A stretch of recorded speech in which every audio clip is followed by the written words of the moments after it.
Today is September 17th, and this is like a national holiday at the Newcomb home. This is the night before the Arkansas opener of bear season. We're here at the Newcomb Family Bear Camp.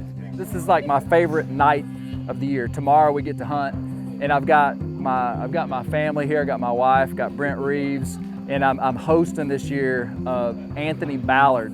He's a bear biologist in Mississippi. Of all the stuff I do, moose hunting and deer hunting and everything, I look forward to this probably the most. So I welcome you to the Newcomb Family Bear Camp.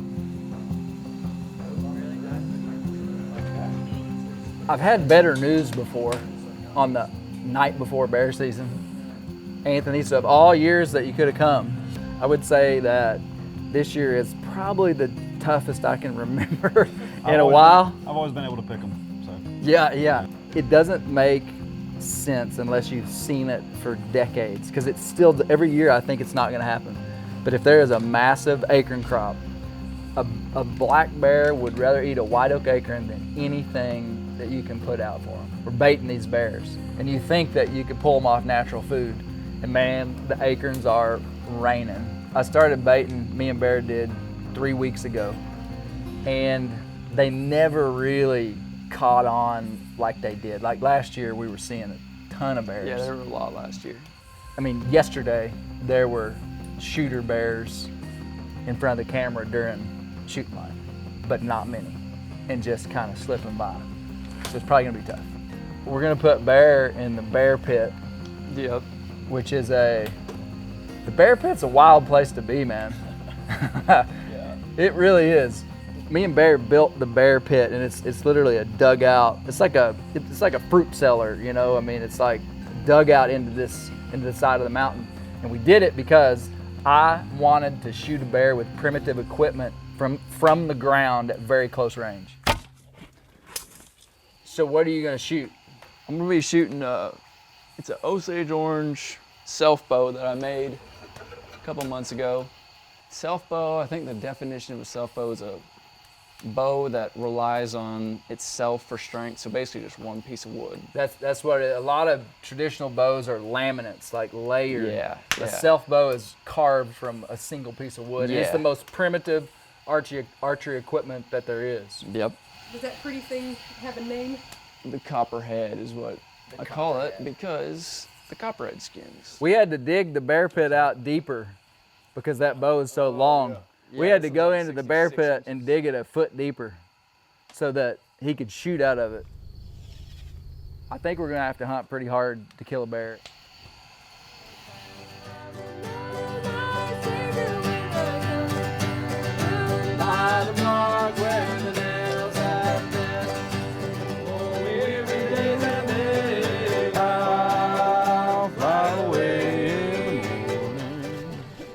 Bear John is 18 years old, and he's been around a culture his whole life that has valued woodsmanship, respect for wild places, and a reverence for wild game. I'm proud of the young man that he's becoming, but this is a big challenge for him, and it's a tough year. It's opening day bear season here in Arkansas. We're just a few minutes from legal shooting light. I'm currently en route to the bear pit, where we've had some pretty good bears coming in every day.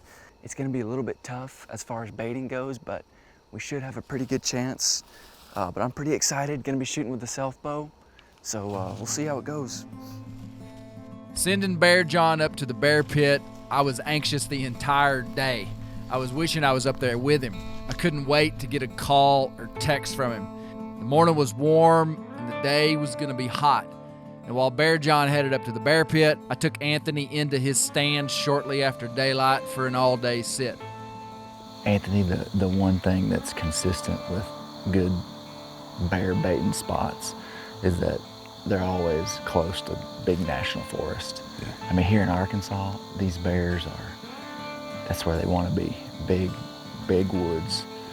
And then we can bait on private land. That's the only place you can bait. Can't bait on public land. And so, you know, these blocks of private that are close to big national forest, where we're at, and that's what this is. Yeah.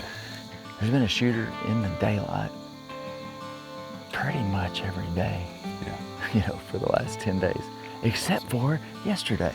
Of course, yeah. Man, it's really tough. just like every day that clicks by gets tougher and tougher. But yeah, it's crazy. That's what you're telling me. Like one day, just 24 hours makes a huge difference. yeah, It's crazy. So basically the strategy for today is just to cover as many hours of daylight as possible so that we can hopefully have that one shooter that comes in and we time him right while we're there.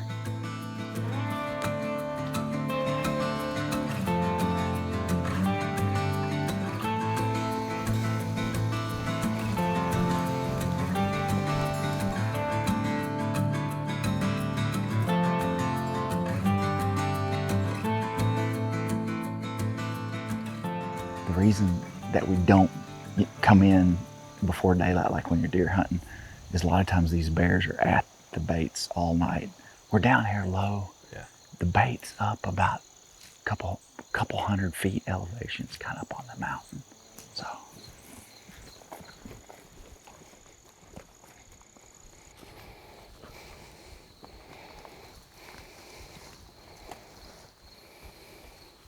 You're on your own now, so good luck. All right. Let me know what happens.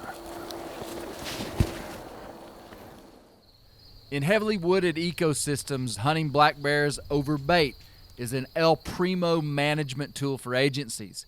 We only bait for short stints of time, and it allows the hunter to be selective. But this was an odd year with lots of natural food, and the only adult bear that we had left coming into the bear pit was a very recognizable, older, dry sow that we knew hadn't had cubs in several years.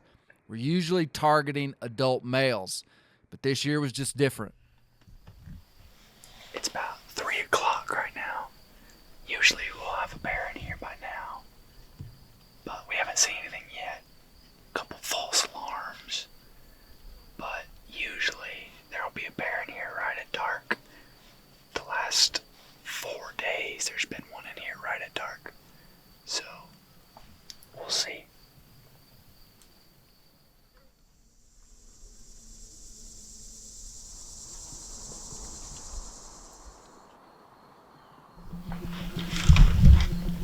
Can't see them.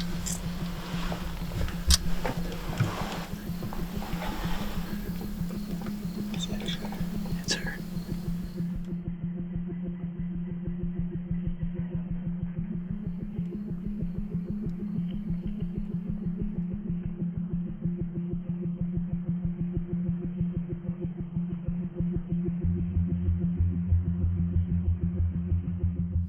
Holy smokes.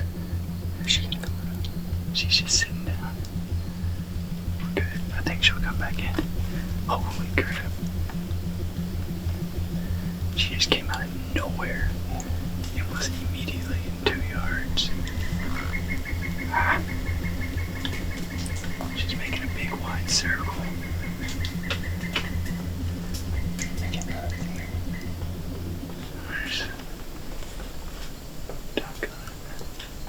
That was pretty wild. She came out like 2 yards and just like looked me like dead in the eye. And then it must have smelled us also because she got out of here pretty quick. But it was pretty cool, her just standing there like 2 yards. We just kind of made eye contact. And even though we didn't kill her, that was still a pretty cool experience. I don't think I've ever been that close to a live wild bear.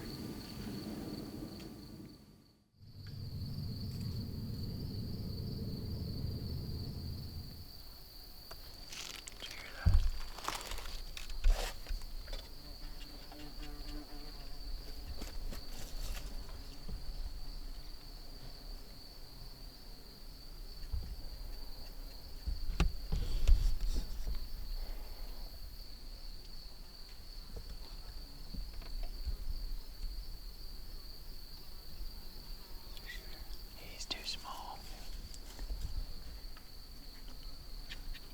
That was neat. Little bear just came in. So far, both bears that have come in just walk right up to us and look in the pit and see us. He's still out there. But I thought I heard another one back behind us. Oh, I did.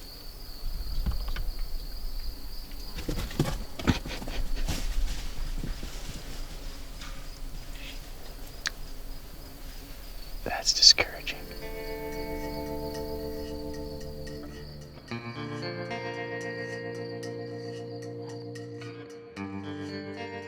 What I haven't told you about Anthony is that he's dedicated his career to the restoration and management of the Mississippi black bear, but he's never bear hunted before. He's caught uncountable bears in traps to collar them for studying, but he's never killed one.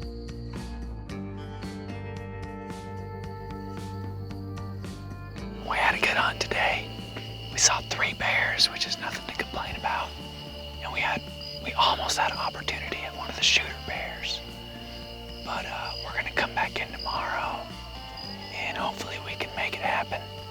It was a little discouraging today, just seeing them come around that corner and just spot us immediately. But we just need one opportunity. So we'll come back tomorrow.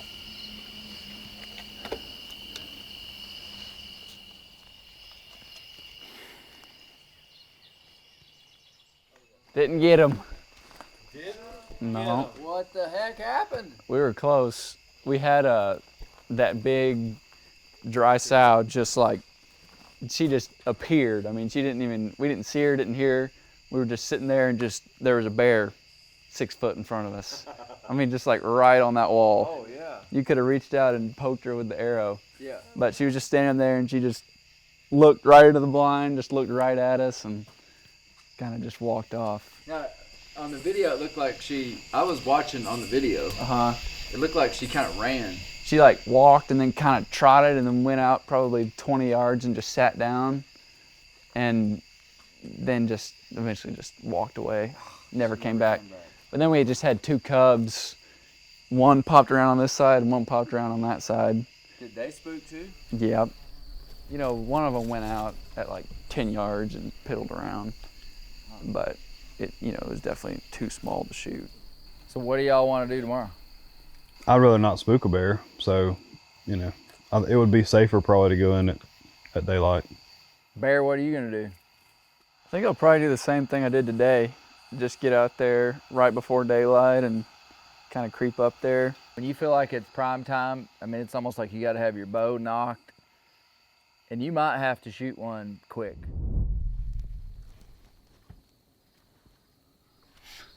So it's the second morning. We made it back to the bear pit. We're gonna sit here from daylight till dark.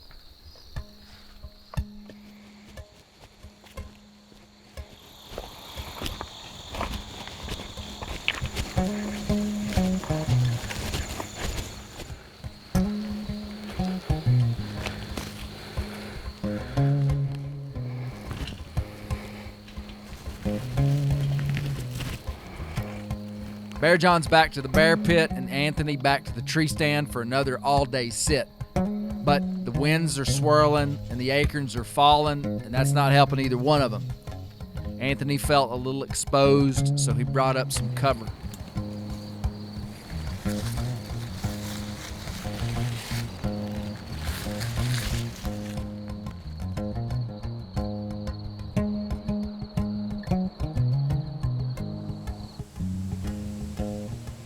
It's about noon, and so far we haven't seen anything. My prediction is that we'll see one at 4:30. That's about when we saw him yesterday, but it's gonna be pretty hot today. So hopefully that'll get him moving, coming to the bait.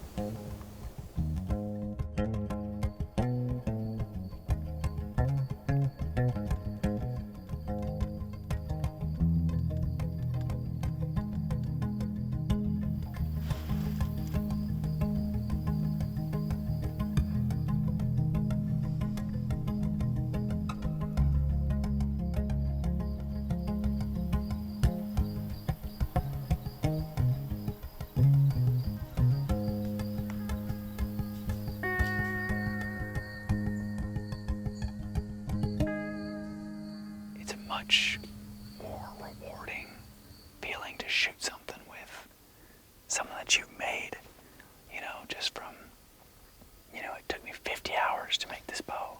So now it's like I have 50 more hours into this hunt just because of the time spent beforehand preparing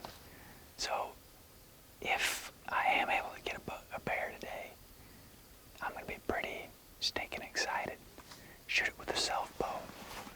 So hopefully one will come in. We saw him around 4 yesterday, so I'm ready at any minute.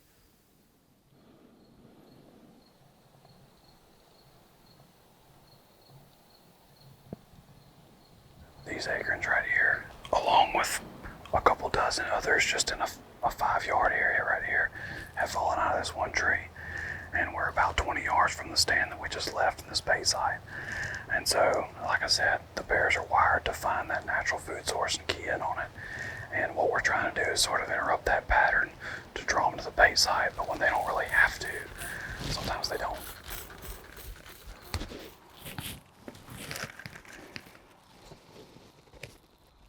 We're baiting these bears with bread, pastries, corn, dog food, sardines, and some pork fat and some cooking grease.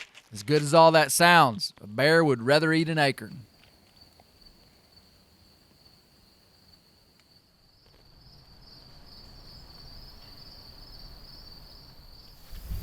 We're hearing something. Seems like it's just kind of working its way around. It could just be acorns falling, but a lot of times a bigger, smarter bear, if it smells you but still wants the bait, you'll see him. Like if you're in a tree stand, you'll see him kind of circling, and a lot of times they'll still come in even if they smell you, but they'll just be real hesitant, real skittish, and real slow. And so we've heard 2 rocks flip, one back here, one over here, and there's just consistent noise kind of out here. But we can't see anything because we're on the ground, so we'll see. It could be one of those bigger bears.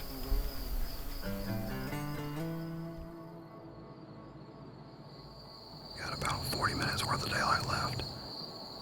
Bear and his crew hasn't seen anything either today. So again, it's just been really slow.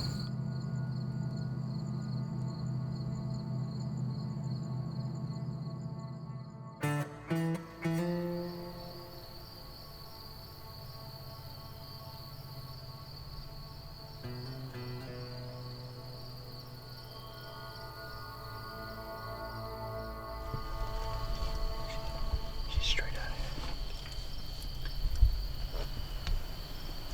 Got a shooter bear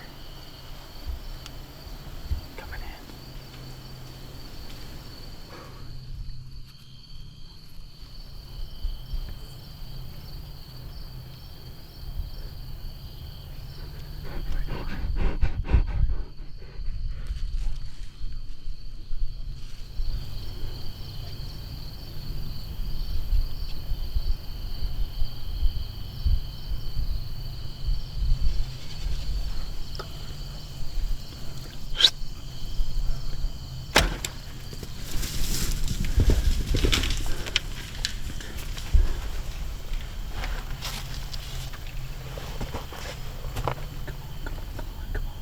She's done.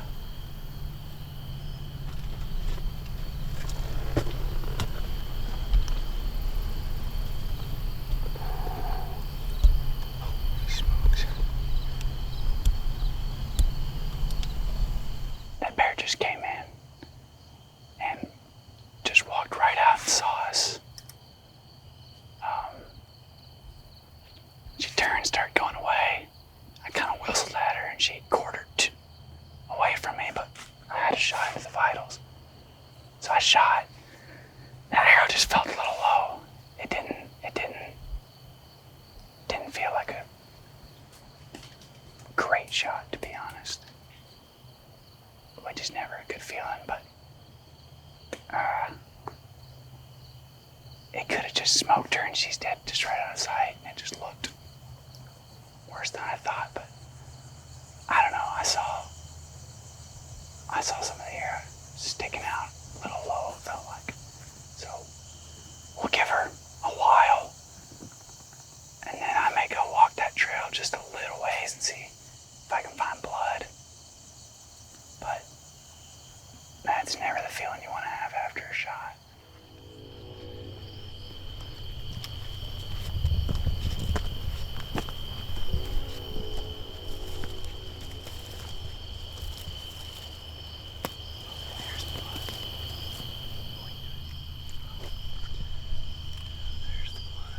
There's blood pretty much immediately. Really? Yeah. I would say just back out, Bear, and go to the bear pit, and y'all just wait for me. What do Okay. you think about that? Yeah. I mean, you need to give it a little bit of time anyway. Yeah. What's the blood look like right there? I mean, it's just dark red. I mean, How much blood is it? It's not like a lot of blood. right off the bat, there's a pretty big splatter. Yeah, it's kind of hard to tell. It looks a little darker than just like a heart blood. It's definitely not a lung blood. Yeah. And I mean, I'll be up there in like 45 minutes. It's probably what it's going to take me. Maybe a little less than that. Okay. I mean, I'm close. Well, we'll just be at the pit. And we'll know. We need to know tonight if we're going to find her or not. Yeah, for sure. In my mind, it was a lot better shot than it was. When I really look back at the footage, she's quartering pretty hard.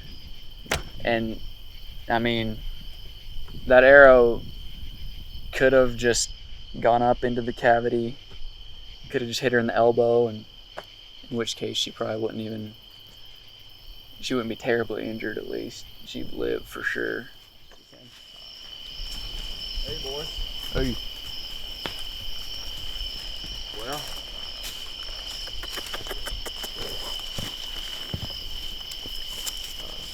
Where's the last blood you found?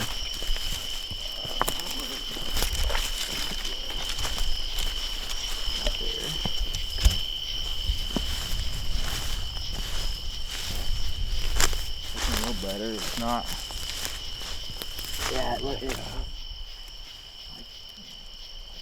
blood. She's bleeding a little bit. She came right through. There's the arrow. Alright, you got about a foot of penetration behind. If it's behind that front shoulder, you might have killed her. When Bear John explained the shot to me, and when I saw the blood, my heart sank a little. A steep quartering shot is like trying to thread a needle, and I honestly don't think that we're gonna find this bear. But we were easily following blood. We didn't have a firearm backup or bear spray, which was my fault. And I think tracking a wounded bear is probably one of the more dangerous things that we do as bear hunters. But the high beam on that sunspot coon light made me feel better. No way! holy moly. No way! Dadgummit. You gotta be kidding me. Oh my. Good job, No man. way. I was trying to be positive. I was not thrilled with the Neither was I. prospect. No way. Got her. Well, knock an arrow and let's walk up there. Wow. I was. Good job, Bear. Good job, man.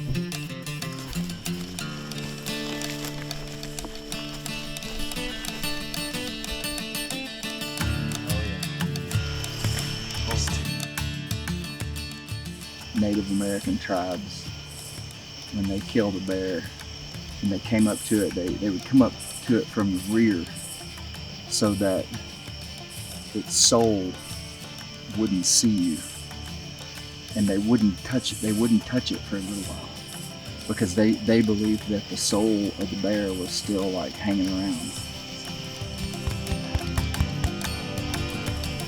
But man, this is the toughest year that we've had for Arkansas bear hunting in years. Yeah, the toughest year, but that sucker's gonna have some fat.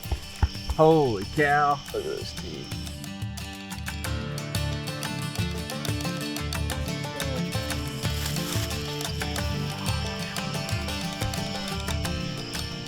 Looked like it just hit her right behind that shoulder and got up into the chest cavity. But, man, what a beautiful bear.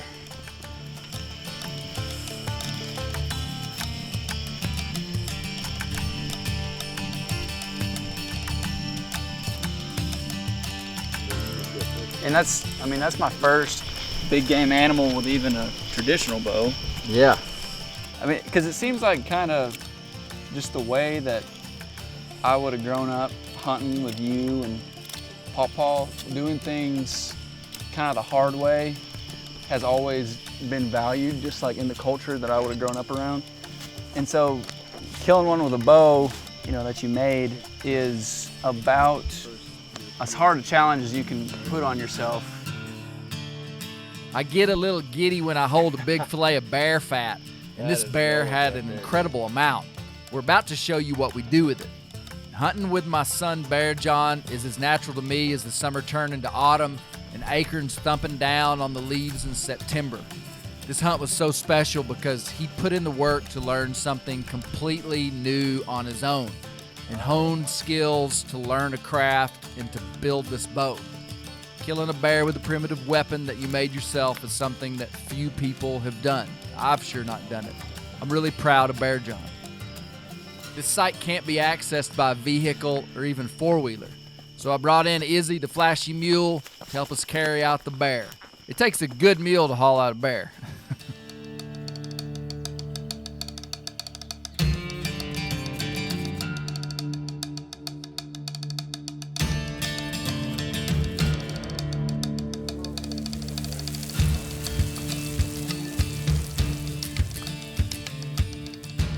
This stuff renders down about 1 pint per pound. So like that's at least 20 pounds, so we'll get 20 pints out of that. But what I'm doing is I'm just cutting it into as small a pieces as I can. Bear, what I'll get you to do is chop it up even finer after I get it chopped. And then we're just gonna put it on the heat. We'll put about 1/4 inch of water in there so that it doesn't scald when it hits the bottom, but then the water evaporates.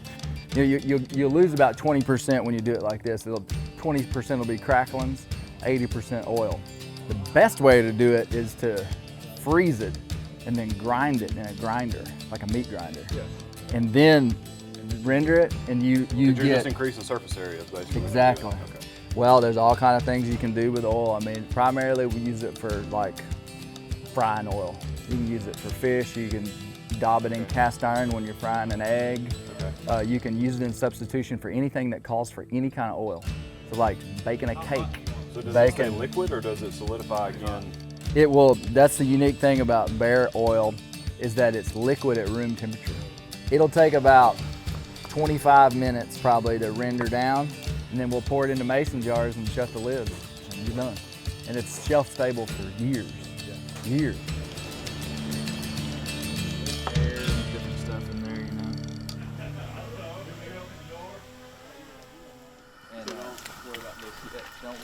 We've rendered it down, and it's just this liquid oil. Then we're gonna run it through cheesecloth. This isn't the best, there's probably a better way to do it, but this works pretty good. Well, the color has a lot to do with the temperature. The hotter you render it, the darker. That bear was walking around the woods yesterday at this time. Yep. Man, I think it's so cool that of all the animals that we kill, a black bear, we use more of it than any other animal. When Hernando de Soto made the first European expedition into the interior of North America in the 1540s, he found Native Americans storing large quantities of bear oil in gourds. Bear grease is to America what gravy is to Brent Reeves' biscuit. This stuff has some history. America's bear, baby.